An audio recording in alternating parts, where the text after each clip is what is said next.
All right, so I'm getting ready to set it up to do some slitting, and I was trying to find me a cutter. I thought I'd pull all this stuff out so you can see it. I had a bin here labeled slitting saws, and whenever I was cleaning up all my cutters, I think I ended up just dumping a bunch of my milling cutters in this bin here. I've got a bunch of these. I got a bunch of milling cutters, and I started kind of going through there, but most of them are milling cutters. I do have some, slitting saws in here, but most of them are small that's in this bin. Okay, so I already had, this is the mandrel that I'm going to use for my slitting saw. This is a 1-inch arbor. I had this cutter already on here. It was already mounted. I took it out because it's not going to be wide enough to cut through this pipe. This is just under 1 5/16 diameter right there, and you got to make sure you got enough cutter out here that you're going to clear and go all the way through without rubbing against your spacers on the arbor. That's only about 1 inch. So I remembered that I had bought a couple slitting saws from a guy off the machinist forum a few years ago now. I had them in my toolbox over there, and these are the ones that I bought. And I didn't pay very much for them. I can't remember what he was selling them for, but he had a bunch of them. And I got these two. This is a 6-inch diameter, 3/32 face width with a 1-inch arbor. This is a 5-inch diameter, 3/16 face width with a 1-inch arbor. And these were new, like new old stock. They've never been used. They've just been sitting around a long time. It's got some rust on it.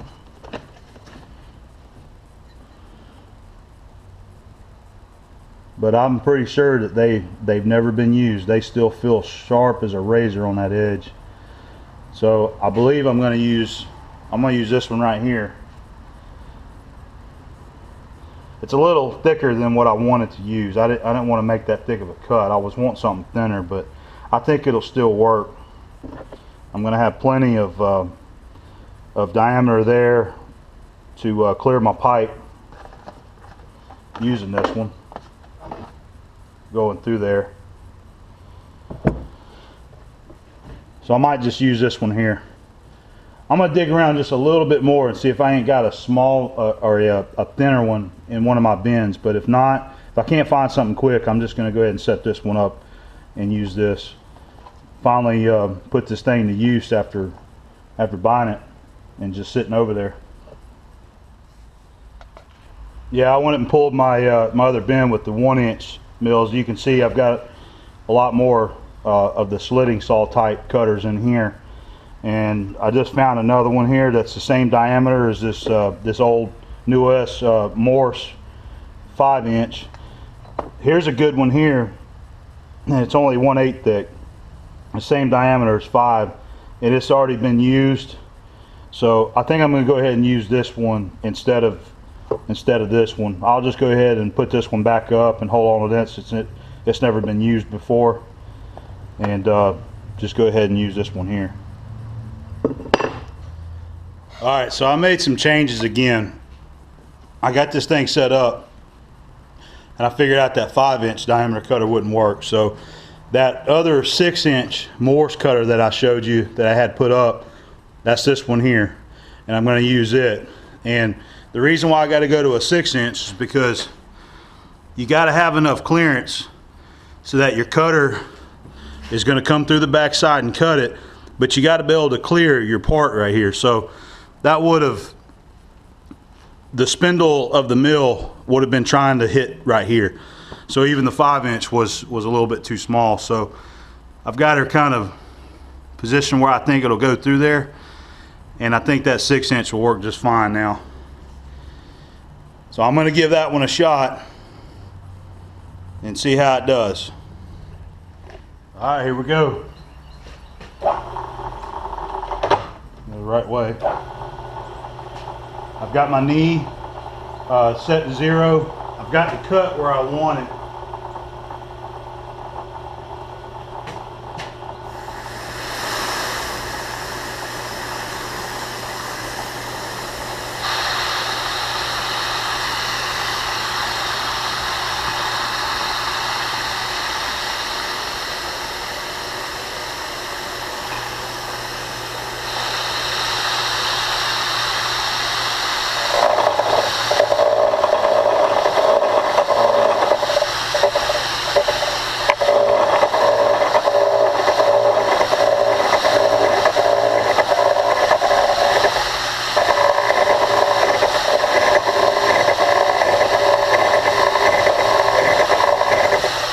feeding it across.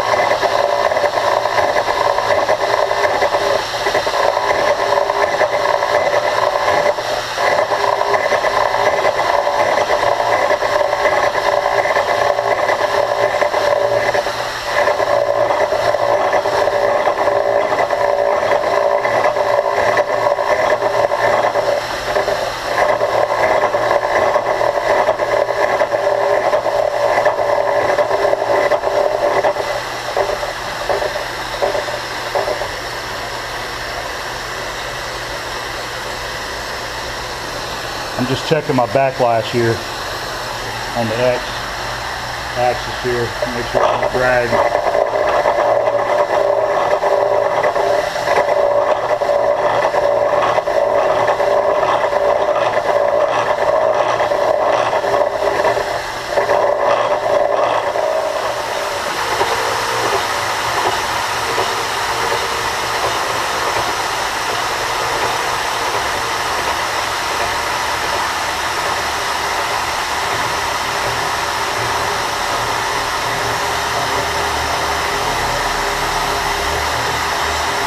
All right, I think I about cut it through.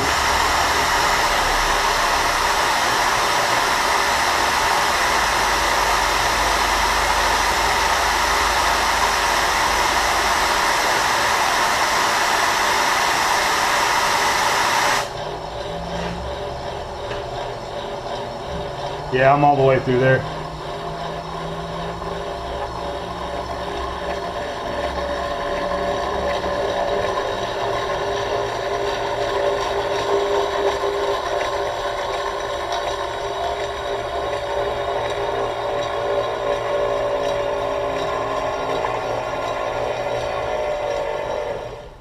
You got to be careful with that. Sometimes that thing will try to pinch it.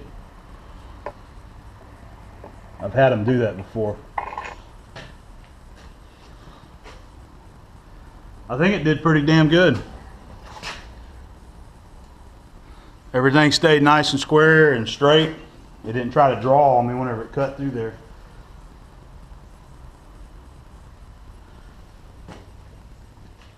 All right, so we got the first cut done. And so I'm going to go ahead and crank the knee up to cut the center section out. And I want an 1 1/8 out of there. That's a 3/32 width cutter. So I've got to move the knee up 1 1/32. 1 inch 32 thousandths.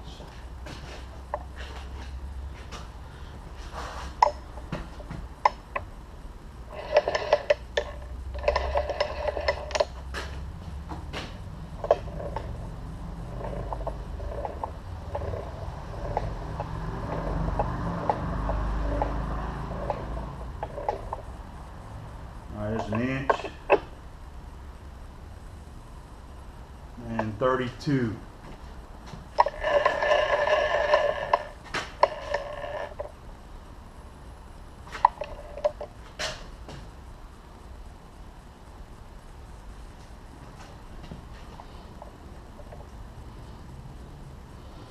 All right.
Alright, there it is.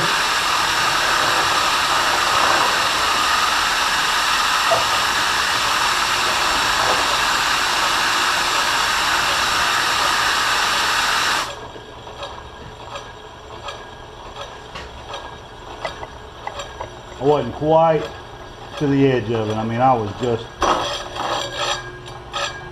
a few thousandths off of it right there.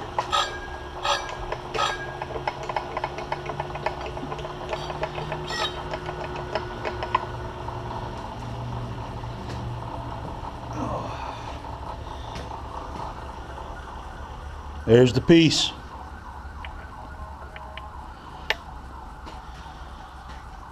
Alright, that went well, I think. So now I just got one more to do. And after that, move on to the next step, doing some grinding and welding. This is actually the second one, and I decided to use the power feed on this one. I'm just getting ready to cut through the bottom cut here.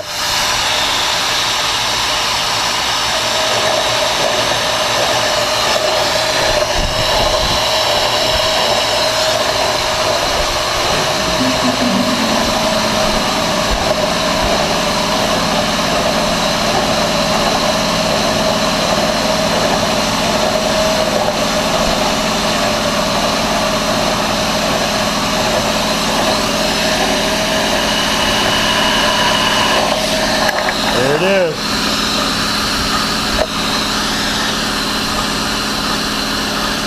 I just barely had enough room to do that. The top piece is actually coming right up to the spindle there. It worked out good.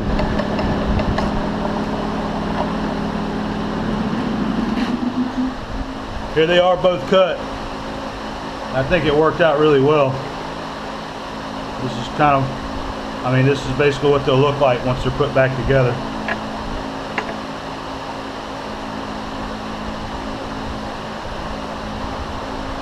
The bottom part where the flange is here, the pipe area is a little bit in a larger diameter than this section here.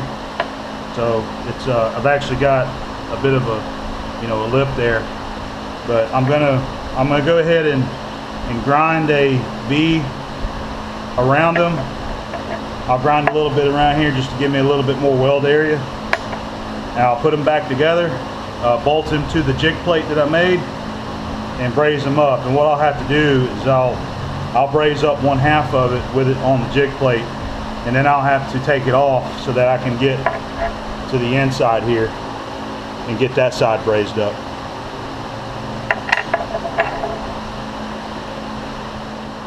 I wanted to show you something else real quick.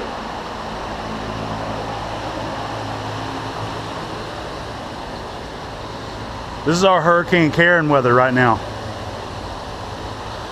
It's absolutely beautiful out here, minus the extra humidity we got. But it's Saturday. Today was the day that they were saying that we were expecting that storm to come in, and it looked like it's moving off toward the west a little bit towards Louisiana, and it's breaking up. It's not really that bad anymore, but got a nice weekend. Nice weekend to be out here in the shop working. Alright, I got all the pieces ground, put some bevels on them, you can see there. That should give me a nice V, a nice area to braze up. I did that on both. That was one. That's the other one. And one other thing I did, I don't think it's really going to matter, but I went ahead, before I cut them apart, I stamped them. I used an A, so I have an A and an A and a B and a B, and I know which direction that they're supposed to be facing whenever they're put back together. So next thing I'm going to do is bead blast them and get all this rust and paint and stuff off of them, and then I'll set them up and start brazing them together. Alright, I got all the pieces bead blasted, and I'm going to go ahead and start bolting them together. That's B. I'll go ahead and just start with A. That's A. say. Okay. That's B there. There's you a shot of the jig plate. You can see my other hole pattern. Stick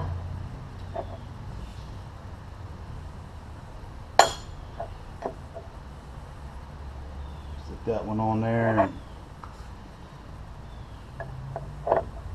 stick that one on there, and we'll those holes look like they're nice and centered, and they look like they lined up good. I'm going to try to get the bottom one snugged up a little bit without moving it. These bolts are actually a little bit longer than what I needed, but that's all I had.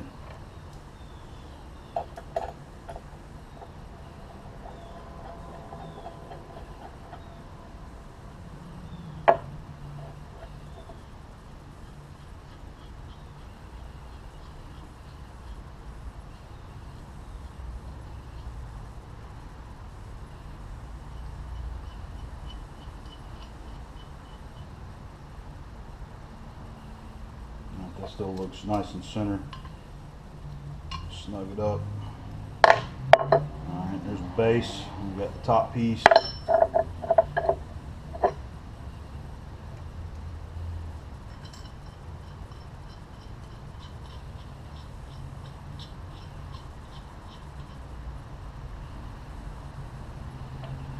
Looks good right there.